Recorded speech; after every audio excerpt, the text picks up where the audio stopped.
first time I met my girlfriend's childhood best friend, he proudly introduced himself as the ultimate fake baller investigator. Throughout the entire dinner, he couldn't stop lecturing me. Men really shouldn't overdress to look like someone they aren't. If Delilah hadn't explicitly told me you were her boyfriend, I would have definitely grouped you with all those fake rich guys I've exposed online. My girlfriend, Delilah, eagerly nodded along. You really do dress a bit too flashy, Noah. You should listen to Silas and tone it down. I couldn't even be bothered to argue with them. I made an excuse to go to the restroom, but right outside the door, I overheard Silas delivering his expert appraisal of me. Delilah, just look at how that man walks and talks. He's obviously been through one of those gold digger training camps. He only approached you for your money. Think about it. A Patek Philippe watch, a limited edition Louis Vuitton briefcase, and a multi-million-dollar sports car. How could a regular resident doctor ever afford that? My blood boiled, and I finally reached the end of my patience. I turned around, pulled out my phone, and called my mother, the richest billionaire in New York. Mom, wire me $10 million.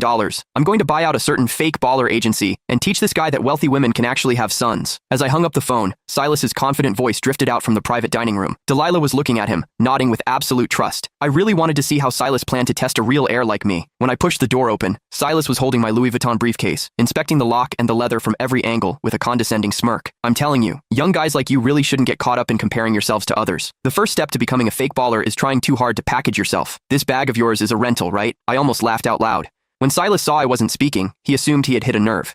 He put on an I knew it expression and shifted his gaze to my Patek Philippe watch. Can you let me authenticate that watch of yours? Don't get the wrong idea. I'm just worried you got scammed into spending real money on a fake. After all, the bag is already a knockoff. Delilah was already looking at me with deep suspicion. She gave me an order. Silas is just looking out for you. Hurry up and let him see it. If Silas actually appraised this as a fake, it would only prove that he was the real fraud here. I took off the watch, handed it to him, and smiled. Sure, this watch is a highly limited edition, so make sure you don't mess up your appraisal. Silas eagerly snatched the watch. As he examined it carefully, I clearly caught the flash of raw jealousy in his eyes. It was obvious he had already realized the watch was authentic, but he still opened his mouth to lie. Oh wow, Delilah. Your boyfriend is still trying to pass this off as a limited edition to get away with it, but it's actually just a cheap replica. I just have to ask. You're a young guy with an average family and an average job. Why are you buying these fakes just to stroke your ego? Don't tell me you thought you could use these knockoffs to trap a rich girl and drain her bank account? The belittling tone in his words couldn't have been more obvious. In an instant, the way the other people at the table looked at me changed from admiration to disgust. Delilah glared at me with sheer contempt, her voice dripping with disgust. How can you be so vain? And to think I actually believed you were different from other men. It turns out you all just want my money. Looking at her disgusted expression, my heart turned ice cold.